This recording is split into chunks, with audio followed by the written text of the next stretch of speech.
जय हिंद, राधे राधे, राम राम। कैसे हैं आप सभी? Welcome back to our YouTube channel. कैसे हैं आप सभी? आज हम करेंगे ब्रह्मास्त्र की 3rd नंबर क्लास, जो कुमार गौरव सर ने यूट्यूब पर ली है, उसका सुपर फास्ट रिवीजन। ये क्लास सर ने 25 अक्टूबर 2023 को ली है और ये खासकर यूपी पीईटी वालों के लिए महत्वपूर्ण है, क्योंकि यूपी पीईटी के लिए ब्रह्मास्त्र जो पिछली बार सर ने लिया था उससे भी बहुत सारे क्वेश्चन आए थे। आज का मोटिवेशन कोड है, न संघर्ष न तकलीफ तो क्या खाक मजा है जीने में, बड़े बड़े तूफान थम जाते हैं जब आग लगी हो सीने में। तो देखते हैं आज की क्लास में क्या है खास। आज सर ने ट्रॉफी, राज्य गठन, 5 ईयर प्लान, गेम, संस्था और हेडक्वार्टर, आयोग, पुरस्कार, आर्टिकल और सभी महत्वपूर्ण नदियां, कहाँ से उनका उद्गम हुआ है, कौन सहायक नदियां, इन सभी बारे में पढ़ाया है। हमारा पहला टॉपिक है trophy. Rovers cup, Durand cup, Santosh cup, Subroto cup, ये फुटबॉल के चारों कप हैं। Aga Khan cup, Azlan Shah cup, Beighton cup, Rangaswamy cup, hockey के कप हैं। Davis cup, grand slam, Australian open, French open, Wimbledon open और अमेरिकन ओपन, ये सभी टेनिस के हैं। और हाफ मैन कप, ये भी टेनिस का है। चड्ढा कप महिला बैडमिंटन का है। थॉमस कप मेल बैडमिंटन का। उबेर कप फीमेल बैडमिंटन का। Sudirman Cup, Yonex Cup, Rahmatullah Cup, ये तीनों कप बैडमिंटन के हैं। Ryder Cup, Nomura Cup, golf का है। विश्व ब्लिट्ज कप टेनिस का है। अर्जुन राजा का trophy basketball. MS Datta trophy shooting. Wellington trophy नौकायान। और क्रिकेट की अब हम सभी देखते हैं। Irani trophy, Ranji trophy, Vijay Hazare trophy, GD Birla trophy, CK Naidu trophy, Duleep trophy और रानी झांसी ट्रॉफी, ये सभी क्रिकेट की महत्वपूर्ण ट्रॉफियां हैं। आज हमारी राइटिंग कुछ अच्छी नहीं हो पाई है, क्योंकि सर ने बहुत फास्ट में पढ़ाया था। एक लोग तो बोल रहे थे कमेंट करके कि सर हम लिख नहीं पा रहे हैं, आप बहुत फास्ट पढ़ा रहे हैं। तो सर कह रहे थे कि अगर फास्ट लग रहा है आपको और आप लिखना चाहते हैं तो फिर पिछली बार पेपर दीजिएगा, इसीलिए आज थोड़ा गंदा लिखा है, मैनेज कर लीजिएगा आप। अगर आप इस वीडियो को 2-3 बार सुन ही लेते हैं, आप जैसे एग्ज़ाम देने जाते हैं और रास्ते में अगर ये जितनी भी रिवीजन क्लास हमने करवाई हैं इन सभी को आप सुन लेते हैं 1-2 बार, इसी से आपको काफ़ी कुछ याद हो जाएगा, क्योंकि हमें ऑप्शन टिक करना है और जब हम ऑप्शन देखेंगे तो हमें खुद ही आंसर याद आ जाता है। दूसरा है राज्य गठन। गोवा का गठन 1987 में हुआ। छत्तीसगढ़ मध्य प्रदेश से अलग होकर, उत्तराखंड उत्तर प्रदेश से अलग होकर और झारखंड मध्य प्रदेश से अलग होकर 2000 में बने। गोवा, अरुणाचल प्रदेश और मिजोरम 1987 में बने। झारखंड 2000 में बना, भी बता चुके, मध्य प्रदेश से अलग होकर। भाषाई आधार पर बना फर्स्ट राज्य है आंध्र प्रदेश, 1953 में बना था। आंध्र प्रदेश से तेलंगाना अलग हुआ था और ये नवीनतम राज्य है, 2 जून 2014 को बना। मणिपुर, त्रिपुरा और मेघालय 21 जनवरी 1972 को बना। नागालैंड 1 दिसंबर 1963 को बना। नागालैंड 1 दिसंबर 1963 को बना। नागालैंड में हार्निवल फेस्टिवल मनाया जाता है, इसको फेस्टिवल ऑफ फेस्टिवल कहते हैं। महाराष्ट्र और गुजरात मई 1960 में बना। हिमाचल प्रदेश UT से स्टेट 1971 में बना। पंजाब से हरियाणा और छत्तीसगढ़ 1966 में बना। सिक्किम 36वां संविधान संशोधन 1975। उत्तराखंड सन 2000। जम्मू कश्मीर और लद्दाख 2 केंद्र शासित प्रदेश 31 अक्टूबर 2019। दादर नगर हवेली और दमन द्वीप 2 UT का विलय 26 जनवरी 2020 को हुआ। और अब हमारे भारत में कुल 28 राज्य और 8 केंद्र शासित प्रदेश हो गए हैं। सर ने एक और मोटिवेशन कोट दिया था, आसमां को झुकाने हम चले हैं, नए बुलंदियों को पाने हम चले हैं, भरोसा खुद की मेहनत पर है, यूं ही नहीं तूफानों से बाजी लगाने हम चले हैं। कुछ राज्यों में द्विसदनीय विधानमंडल है, तो उसके लिए टिक है तू भी मजा कर। T से हो गया तेलंगाना, U से हुआ यूपी में मैक्सिमम सीटें हैं 100। BHI से बिहार, M से महाराष्ट्र, A से आंध्र प्रदेश और KR से कर्नाटक। अब हम देखते हैं सभी गेम्स के बारे में और किस गेम्स में कौन सी ट्रॉफी होती है और क्या मिला। हेमिल्टन कनाडा में पहले राष्ट्रमंडल खेल हुए थे, इनको कॉमनवेल्थ गेम्स भी कहते हैं। ये 1930 में आयोजित हुए थे। बर्मिंघम इंग्लैंड में 22वें कॉमनवेल्थ गेम हुए हैं इसी बार जो हुए हैं। इसका शुभंकर था पेरी द बुल और इसमें भारत के रैंक आई है 4। अगले जो कॉमनवेल्थ गेम होने हैं वो विक्टोरिया ऑस्ट्रेलिया में होंगे। पहला एशियन गेम्स 1951 में नई दिल्ली में हुआ था जिसकी रैंक आई थी 2 भारत की और भारत ने कुल 51 पदक जीते थे। इस बार जो 19वें नंबर एशियन गेम्स हुआ है वो हांगजाऊ चीन में हुए और ये 4 नंबर इसमें रैंक आई है भारत की और कुल 107 पदक जीते हैं। अगला 20वां एशियन गेम्स जापान में होगा 2026 में। एथेंस 1896 में पहला ओलंपिक हुआ था। 32वां ओलंपिक टोक्यो जापान में होगा और इसका शुभंकर है मिराई तोबा। इसमें भारत की रैंक है 48, 1, 2 और 4। भारत ने कुल 7 पदक जीते जिसमें से 1 गोल्ड है और ये नीरज चोपड़ा ने जीता। 7 अगस्त को जीता था, इसीलिए 7 अगस्त को भाला फेंक दिवस मनाया जाएगा। अगला ओलंपिक जो है वो पेरिस में होगा 33 नंबर का। कॉमनवेल्थ 2026 जो है वो विक्टोरिया ऑस्ट्रेलिया में होगा। ये अगले नंबर का कॉमनवेल्थ गेम है। अब हम देखते हैं प्रमुख संस्थाएं और उनके हेड और उनके बारे में कुछ महत्वपूर्ण बातें। यूएनओ की स्थापना 24 अक्टूबर 1945 को इसकी स्थापना हुई थी। इसके हेड क्वार्टर जो इसका है वो मेन हडसन द्वीप न्यूयॉर्क में है। इसमें कुल 193 सदस्य हैं और इसका दक्षिण सूडान हेड क्वार्टर है। यूएन महासभा जो है उसके हेड हैं डेनिस फ्रांसिस और ये टीना टेबेको के रहने वाले हैं। आईएलओ श्रमिक संगठन जो है उसकी स्थापना 1919 में हुई थी और इसका हेड क्वार्टर जिनेवा स्विट्जरलैंड में है। एफएओ 16 अक्टूबर 1945 को इसकी स्थापना हुई। रोम इटली में इसका हेड क्वार्टर है। 16 अक्टूबर को इसीलिए वर्ल्ड फूड डे भी मनाया जाता है। आईएमएफ अंतर्राष्ट्रीय मुद्रा कोष, इसकी स्थापना 1945 में हुई। 1944 ब्रेटन वुड्स सम्मेलन जब हुआ था तो इसमें आईएमएफ और वर्ल्ड बैंक की स्थापना की बात कही गई थी। 190वां देश जो है आईएमएफ का, नवीनतम देश 190 नंबर का एंडोरा है और इसका हेड क्वार्टर वाशिंगटन डीसी में है। एसडीआर आईएमएफ एसडीआर जारी करता है जिसमें डॉलर, पाउंड, यूरो, येन और युवान शामिल हैं। डॉलर अमेरिका का है, पाउंड इंग्लैंड का, येन जापान का और युवान चीन का। आईबीआरडी कभी कभी आईबीआरडी किया जाता है और कभी कभी विश्व बैंक। इसका जो हेड क्वार्टर है वो वाशिंगटन डीसी में है और इसके हेड अजय बंगा है। डब्ल्यूएचओ 7 अप्रैल 1948 को डब्ल्यूएचओ की स्थापना हुई थी, इसीलिए 7 अप्रैल को वर्ल्ड हेल्थ डे मनाया जाता है। हेड क्वार्टर जिनेवा स्विट्जरलैंड में है और डॉक्टर टेड्रोस इसके हेड हैं। UNESCO head quarter Paris France में स्थित है। ओपेक पेट्रोल निर्यातक देशों का संगठन है। इसका हेड क्वार्टर वियना ऑस्ट्रेलिया में है और स्थापना 1960 में हुई। डब्ल्यूटीओ 1 जनवरी 1995 स्थापना, हेड क्वार्टर जिनेवा, कुल सदस्य देश 164 और नागोजी ओंकाजा इवेला इसकी हेड हैं। यूएनडीपी न्यूयॉर्क में हेड क्वार्टर। मानव विकास सूचकांक यही जारी करता है। मानव विकास सूचकांक को एसडीआई भी कहते हैं। एसडीआई इंडेक्स यूएनडीपी जारी करती है। यूनिसेफ हेड क्वार्टर इसका न्यूयॉर्क यूएसए में है। सार्क इसको दक्षेस भी कहते हैं। 1985 में स्थापना हुई थी। 8 देश हैं कुल और हेड क्वार्टर काठमांडू नेपाल में है। आसियान 1967 में आसियान की स्थापना हुई थी। जकार्ता इंडोनेशिया में इसका हेड क्वार्टर है और नवीनतम देश 11 नंबर का तिमोर लिस्ते है। एससीओ की स्थापना 1996 में हुई थी। संघाई सहयोग संगठन इसको कहते हैं और बीजिंग चीन में इसका हेड क्वार्टर है और 9वें नंबर का जो देश है वो है Iran. NATO North Atlantic Treaty Organisation, इसमें कुल देश हैं 31 और जो नवीनतम देश इसका है वो फिनलैंड। 31 नंबर का नाटो का देश है फिनलैंड। नाटो का हेड क्वार्टर ब्रुसेल्स बेल्जियम में है और इसकी स्थापना 1949 को हुई थी।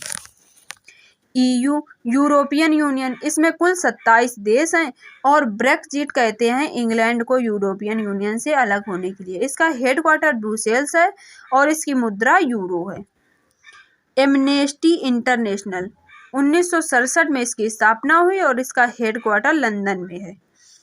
आयुसियन 1948 में स्थापना हुई। ग्लैंड स्विट्जरलैंड में इसका हेडक्वार्टर है और रेड डाटा बुक यही जारी करता है। यूएनईपी 5 जून 1972 को स्थापना हुई। यूएनईपी की स्थापना 5 जून 1972 को हुई। नैरोबी केन्या में इसका हेडक्वार्टर है। WWF 1961 में स्थापना हुई। ग्लैंड स्विट्जरलैंड में हेडक्वार्टर है और इसका लोगो पांडा है। OECD आर्थिक सहयोग और विकास संगठन, इसका हेडक्वार्टर पेरिस फ्रांस में है और 1967 में इसकी स्थापना हुई।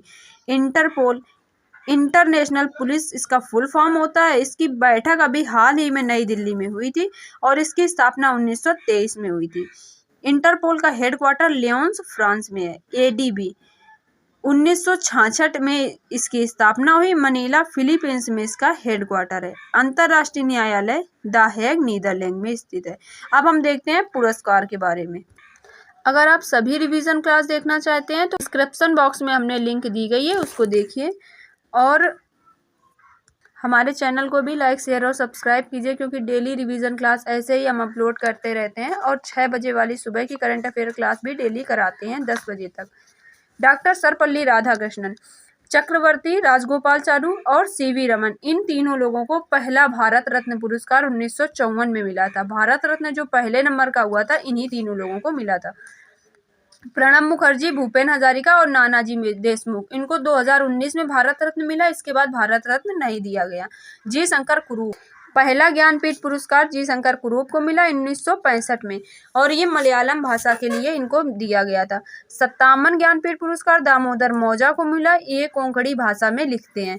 हरिवंश राय बच्चन को 1991 में पहला सरस्वती सम्मान मिला और वर्तमान में सरस्वती सम्मान शिव शंकरी को मिला सूर्यवंशम उपन्यास के लिए। पहला व्यास सम्मान रामविलास शर्मा को 1991 में मिला और वर्तमान जो है व्यास सम्मान पागल खाना उपन्यास के लिए ज्ञान चतुर्वेदी को मिला। देविका रानी को 1969 में फर्स्ट दादा साहब फाल्के पुरस्कार दिया गया था और 52 नंबर का दादा साहब फाल्के पुरस्कार आशा पारेख को, 53 नंबर का वहीदा रहमान को मिला। एशिया का पहला साहित्य का नोबेल पुरस्कार रविंद्रनाथ टैगोर जी को 1913 में मिला था और इनको गीतांजलि के लिए ये पुरस्कार दिया गया था।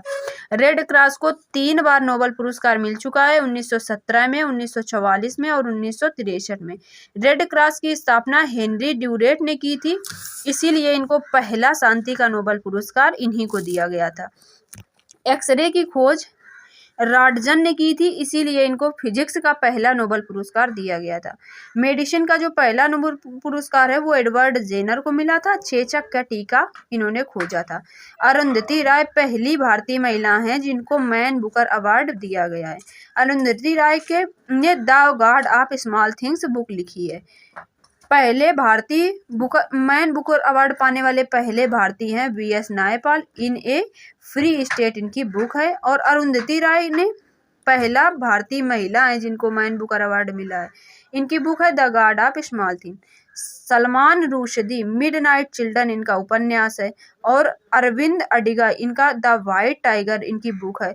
इन दोनों लोगों को भी मैन बुकर अवार्ड मिल चुका है। अंतर्राष्ट्रीय बुकर पाने वाली पहली भारतीय महिला, अभी हम पढ़ रहे थे वो थे मैन बुकर अवार्ड, अब हम देख रहे हैं अंतर्राष्ट्रीय बुकर अवार्ड पाने वाली पहली महिला है गीतांजलि श्री, इन्होंने रेत की समाधि बुक लिखी। विनोबा भावे पहली भारतीय हैं जिनको रेमन मैग्सेसे अवार्ड मिला। रेमन मैग्सेसे अवार्ड मनीला फिलीपींस में दिए जाते हैं। डॉक्टर रवि कन्नड़ ऑन्कोलॉजिस्ट हैं और इनको वर्तमान में रेमन मैग्सेसे अवार्ड मिला है। सुष्मिता सेन को 1994 में पहला भारतीय थी जिनको मिस यूनिवर्स मिला। सुष्मिता सेन 1994 में मिस यूनिवर्स बनी थी और ये पहली भारतीय थी। इसके अलावा दूसरे नंबर पे लारा दत्ता सन 2000 में मिस यूनिवर्स बनी और हरनाज संधू सन 2021 में मिस यूनिवर्स बनी, जो चंडीगढ़ की रहने वाली हैं हरनाज संधू। रीता फारिया पहली भारतीय मिस वर्ल्ड हैं। 1966 में रीता फारिया मिस वर्ल्ड बनी थी और ये मिस वर्ल्ड बनने वाली पहली भारतीय हैं। पंडित रविशंकर 1973 में इनको ग्रैमी अवार्ड मिला था और ग्रैमी अवार्ड पाने वाले ये पहले भारतीय हैं। रिकी केज 3 बार ग्रैमी अवार्ड पाने वाले भारतीय हैं, इनको हाल ही में 3 बार ग्रैमी अवार्ड मिल चुका है। गांधी फिल्म के लिए भानु अथैया को 1982 में ऑस्कर अवार्ड मिला था और ऑस्कर अवार्ड पाने वाली ये पहली भारतीय हैं। AR रहमान 1989 में ऑस्कर अवार्ड इनको मिला। सत्यजीत रे 1992 में ऑस्कर अवार्ड इनको मिला और इनको लाइफ टाइम अचीवमेंट की श्रेणी में मिला। नाटू नाटू के लिए इस बार मिला है ऑस्कर अवार्ड। ये गीतकार। शॉर्ट फिल्म द एलिफेंट, अब की बार 2 ऑस्कर अवार्ड मिले हैं, एक तो शॉर्ट फिल्म द एलिफेंट को और एक सॉन्ग नाटू नाटू को। अब हम देखते हैं बैंकों के बारे में। बैंक 1921 में bank of Bombay, bank of Madras और बैंक ऑफ कलकत्ता का विलय होकर एक इंपीरियल बैंक बनी 1921 में, और फिर इसी का बाद में नाम SBI हो गया। 1955 में इसका नाम SBI हुआ, 1 जुलाई 1955 को। 1 अप्रैल 1935 को RBI की स्थापना हुई और ये 1934 का एक्ट था। यंग हिल्टन आयोग की सिफारिश पर RBI की स्थापना हुई थी और इसको शाही आयोग भी कहते हैं। RBI का हेडक्वार्टर पहले तो कोलकाता था, लेकिन अब मुंबई हो गया। RBI के पहले गवर्नर ओसबर्न स्मिथ और पहले भारतीय गवर्नर CD देशमुख। वर्तमान में 25 नंबर के गवर्नर हैं शक्तिकांत दास। 1 जनवरी 1949 को RBI का राष्ट्रीयकरण हुआ था और राष्ट्रीयकरण होने वाली ये पहली बैंक थी। 1969 को 14 बैंकों का राष्ट्रीयकरण हुआ था और 1980 को 6 बैंकों का राष्ट्रीयकरण हुआ था।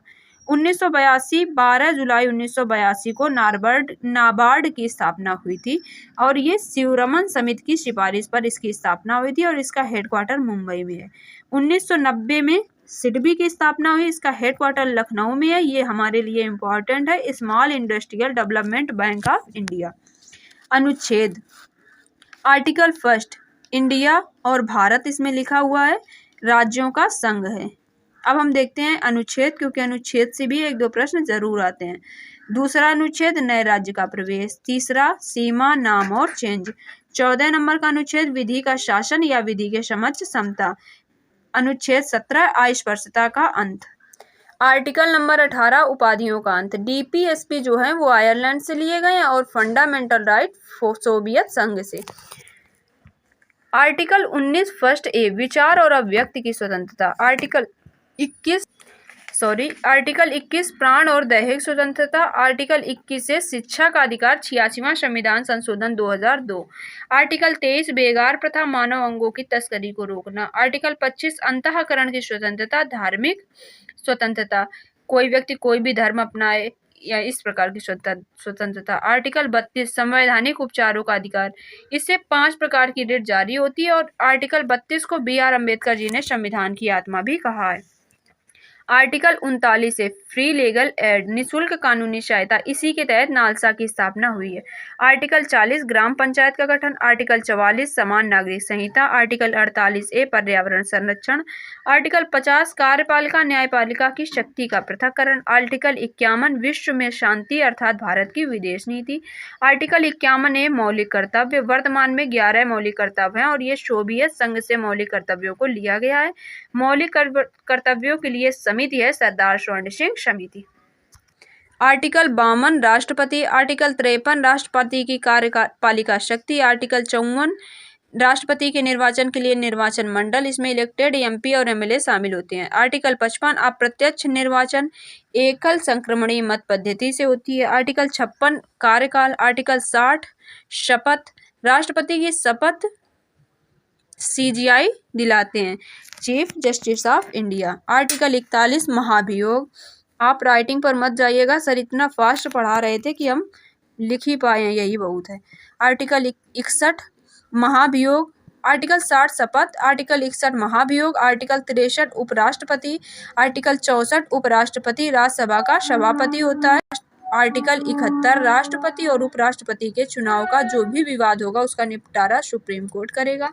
आर्टिकल 72 राष्ट्रपति के पास समाधान की शक्ति होती है। आर्टिकल 76 अटॉर्नी जनरल अर्थात महान्यायवादी। महान्यायवादी राष्ट्रपति के प्रसाद पर्यंत कार्य करता है। राष्ट्रपति जिसको नियुक्त करे वो नियुक्त होगा और हटाना भी उन्हीं के अंतर्गत आता है। आर्टिकल 79 संसद। 80 सरला और 81 लोकसभा। इसके लिए ट्रिक होती है सरला, सा से हो गया संसद, रा से हो गया राज्यसभा और ला से हो गया लोकसभा। संसद में राष्ट्रपति, लोकसभा और राज्यसभा तीनों चीजें आती हैं। आर्टिकल 108 संयुक्त बैठक, अब तक कुल 3 बार हो चुकी है। आर्टिकल 110 धन विधेयक, इसका विधेयक है या नहीं ये लोकसभा का स्पीकर तय करेगा। आर्टिकल 112 वार्षिक वित्तीय विवरण अर्थात बजट। आर्टिकल 123 राष्ट्रपति का अध्यादेश। आर्टिकल 129 सुप्रीम कोर्ट अभिलेख न्यायालय है। Article 148 CAG. आर्टिकल 153 गवर्नर अर्थात राज्यपाल। आर्टिकल 213 गवर्नर का अध्यादेश। आर्टिकल 226 हाई कोर्ट रिट जारी करता है और सुप्रीम कोर्ट की जो रिट है वो आर्टिकल 32 में है। हाई कोर्ट फंडामेंटल राइट और लीगल राइट दोनों में रिट जारी कर सकता है। Article 263 state counselling. आर्टिकल 279 ए जीएसटी काउंसिल। ये 101वां संविधान संशोधन है। समवर्ती सूची का कर है। विजय केलकर समिति की सिफारिश पर बना। हेड इसकी वित्त मंत्री होती हैं। 0%, 5%, 12%, 18% और 28% इसकी दर होती है। 100 बीघा कॉरिडोर, माफ कीजिएगा, 100वां संविधान संशोधन में 3 बीघा कॉरिडोर है। 280 आर्टिकल वित्त आयोग केसी नियोगी इसके हेड थे पहले नंबर के और वर्तमान हेड नंदकिशोर सिंह है।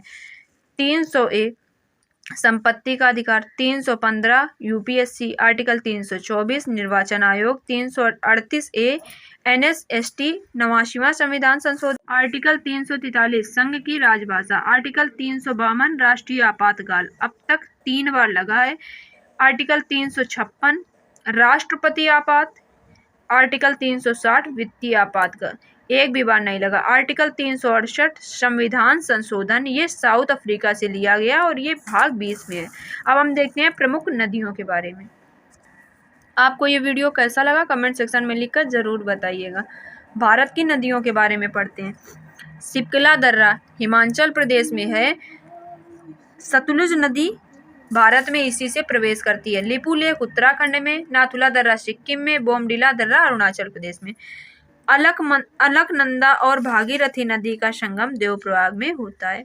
माता टीला परियोजना जो है वो बेतवा नदी पर है। दामोदर नदी घाटी को भारत का रूहर क्षेत्र अर्थात काला प्रदेश कहते हैं और इसको काला प्रदेश कोयला उत्पादन के लिए कहते हैं। सोन और नर्मदा नदी का उद्गम स्थल अमरकंटक की पहाड़ी है।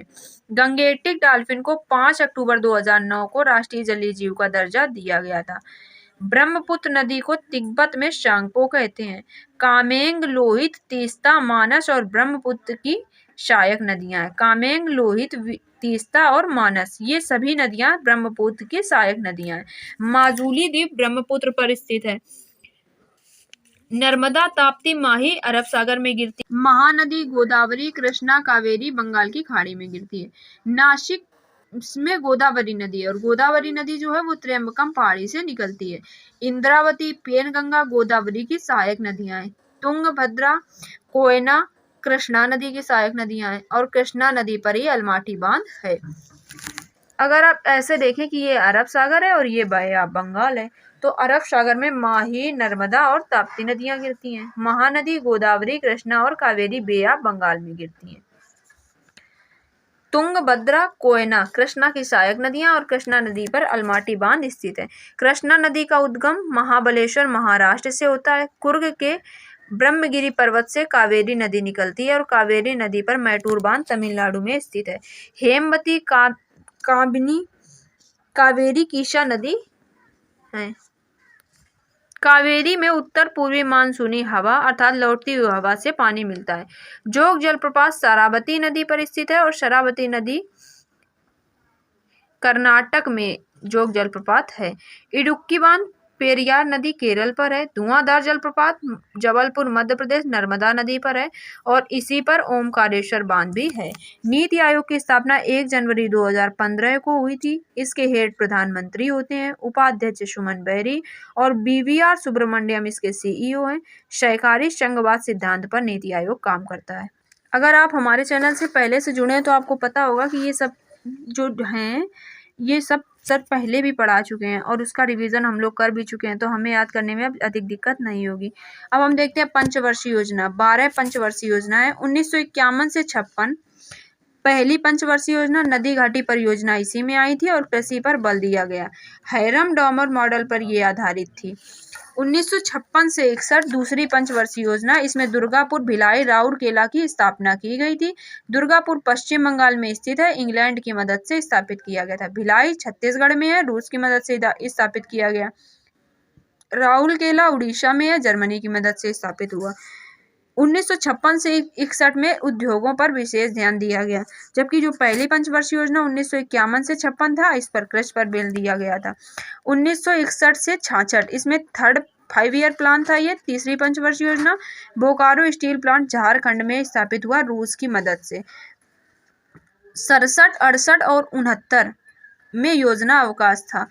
इन्हीं में ग्रीन रिवॉल्यूशन प्रारंभ हुआ था। विश्व में इसके जनक नॉर्मन बोरलॉग और भारत में इसके जनक MS स्वामीनाथन थे, जबकि हरित क्रांति शब्द विलियम गॉड ने दिया था। 1969 से 74 के बीच चौथी 5 ईयर प्लान थी। 75 से 78 के बीच पांचवा 5 ईयर प्लान था। 1978 से 79 और 79 से 80 रोलिंग प्लान मोरारजी देसाई के समय एक साल के लिए प्लान आते थे और ये गुन्नार मॉडल पर आधारित थे। 1980 से 85 के बीच छठवीं पंचवर्षीय योजना। सातवीं पंचवर्षीय योजना 1985 से 90 और 90 से 92 के बीच फिर से योजना अवकाश रहा। 1992 से 97 के बीच आठवीं पंचवर्षीय योजना। 97 से 2002 के बीच नवीं पंचवर्षीय योजना और 2002 से 7 के बीच 10वीं पंचवर्षीय योजना। 2007 से 12 के बीच में 11वीं पंचवर्षीय योजना। 2012 से 17 के बीच में 12वीं पंचवर्षीय योजना आई, जिसकी थीम थी rapid industry and sustainable growth. और इसी के साथ हमारी क्लास हुई कंप्लीट और इसकी एक और क्लास कर लेंगे 27 अक्टूबर 8 बजे। आपको ये क्लास कैसी लगी कमेंट सेक्शन में लिखकर ज़रूर बताइए और इन नोट्स के लिए ज्वाइन कीजिए हमारे टेलीग्राम चैनल को। Thank you for watching. Like share और सब्सक्राइब करना ना भूलिएगा। Thank you for watching.